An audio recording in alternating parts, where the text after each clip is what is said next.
자, 이제 가래로 가겠습니다. 가래, 아까 말씀드린 대로 아름다울 가자를 씁니다. 대부분의 연향은 이제 가래에 속하는 의뢰인데요.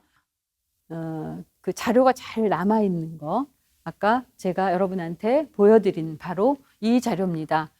자, 이 자료를 보시면 1719년 숙종 임금이 59살 됐을 때 숙종 임금이 기로소에 들어갑니다. 기로소에 들어가고 숙종 임금은 기로신들을 위해서 연향을 베풀어 줍니다.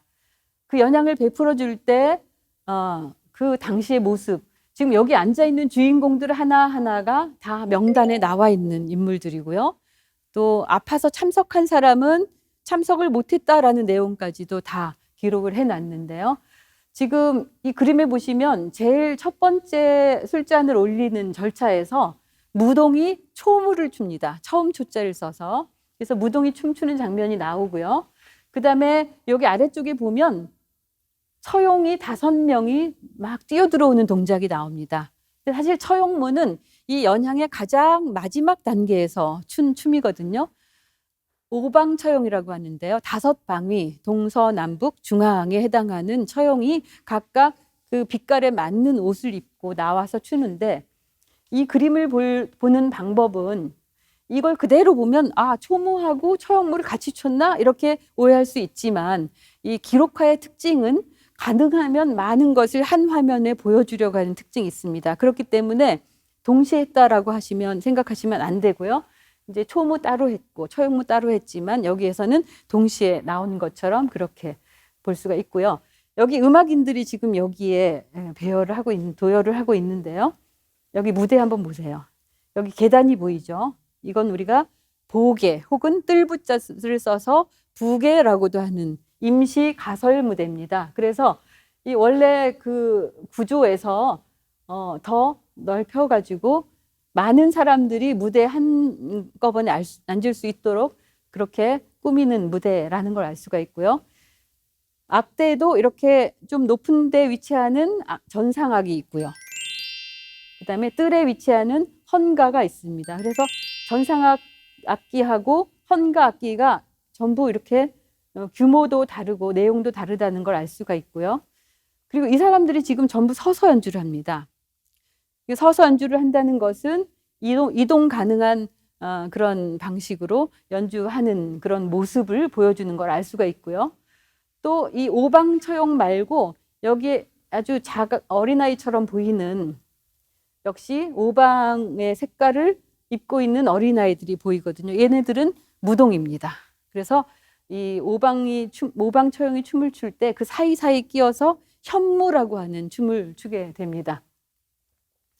이렇게 의례에서 다양한 춤을 추고 있는 장면, 그리고 궁중 기록화를 어떻게 봐야 할까 하는 그런 걸 말씀을 드렸고요. 여기에 지금 그림이 작아서 안 보일 테지만 숙종 임금이 기로소에 뭐를 하나 선물로 내립니다. 커다란 은으로 된 잔을 선물을 하는데, 5번째 술잔은 모두 은잔에 담아서 돌려 마셔라, 이렇게 나옵니다. 술 돌려 마시는 제도가 우리 왕실에서도 나왔다는 걸 알 수가 있습니다. 기록에 나와 있는데요.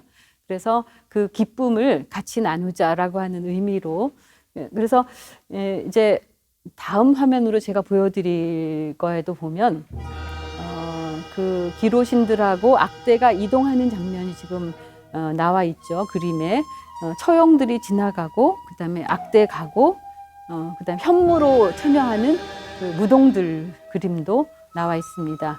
이 노인들, 원로 대신들은 걷기 힘드니까 가마를 타고 가고요. 그리고 기로소에 가서 이제 2차를 하게 되는데, 여기에서도 역시 처용이 전부 마당에서 춤을 추고 있는 장면이 나오고요. 아까 음악인들이 다 따라 나서서 여기까지 와서 연주하고 있는 그런 모습이 보이고요. 또 백성들이 그걸 구경하기 위해서 따라온 그런 화면까지도 그림 통해서 만날 수가 있습니다. 또 하나의 연향을 하나 더 보여드리려고 하는데요. 1795년에 있었던 정조임금 어머니 회경궁 홍씨 회가변 화면입니다.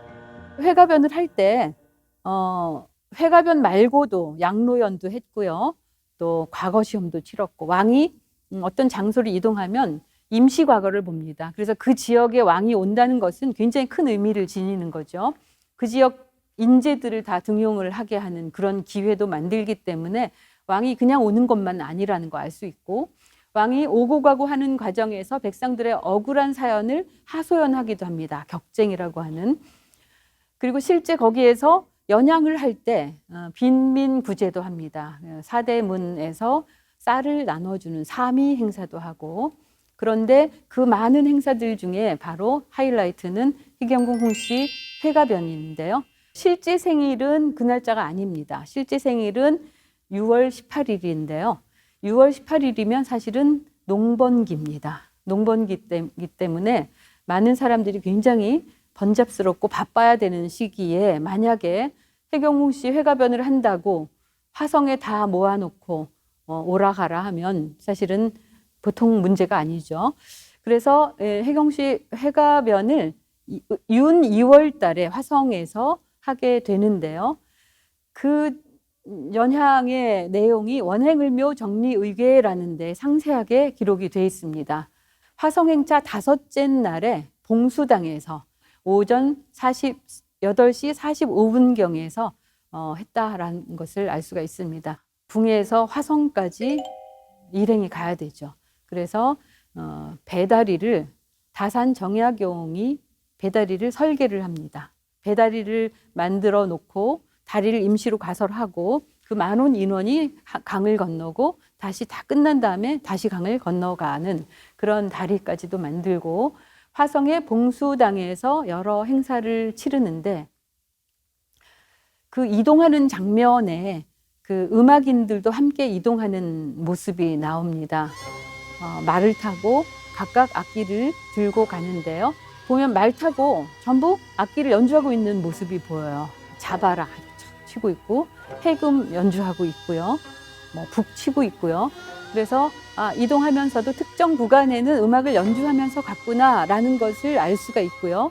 그렇게 많은 사람들이 이동을 해서 해경궁 홍씨 회가변을 했고, 그 해경궁 씨 회가변에는 우리 궁중음악의 다양한 음악들이 연행이 됐습니다.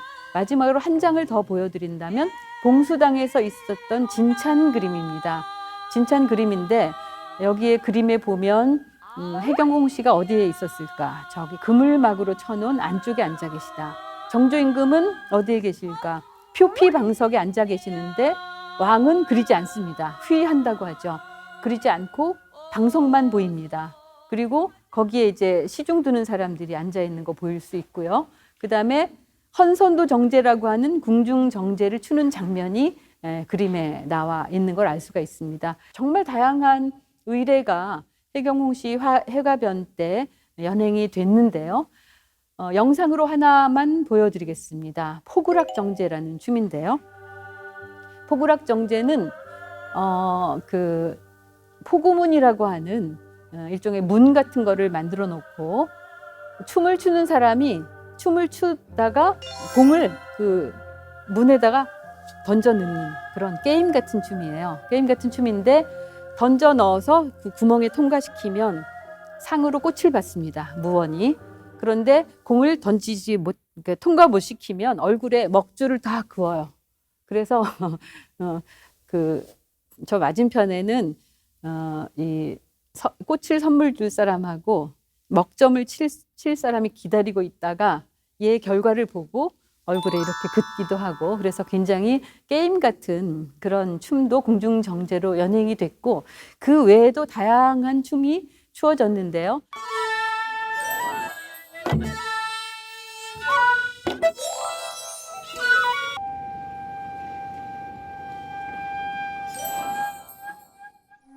조선 왕실이 의례와 음악이라고 하는 것이 사실은 즐기기 위한 그런 거라기보다 의례를 통해서 국가의 어떤 이념을, 예악 정신을 구현하기 위한 방식으로 이루어졌다라고 하는 사례를 알 수가 있었습니다.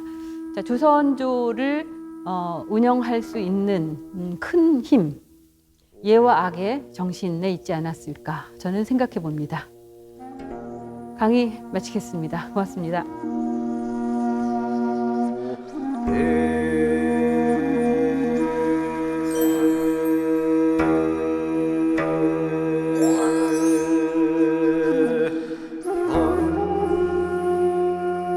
사실 조선 왕실을 생각을 할 때 실제 예와 악을 정치를 통해서 구현하려고 했던 그 결과물들이 사실 핵심이거든요.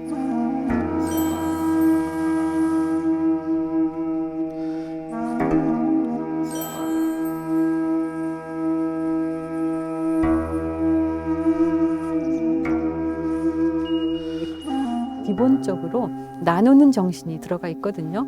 어떤 형태로든 백성들한테 나누고자 하는 그런 방식의 여러 내용들이 나온단 말이죠.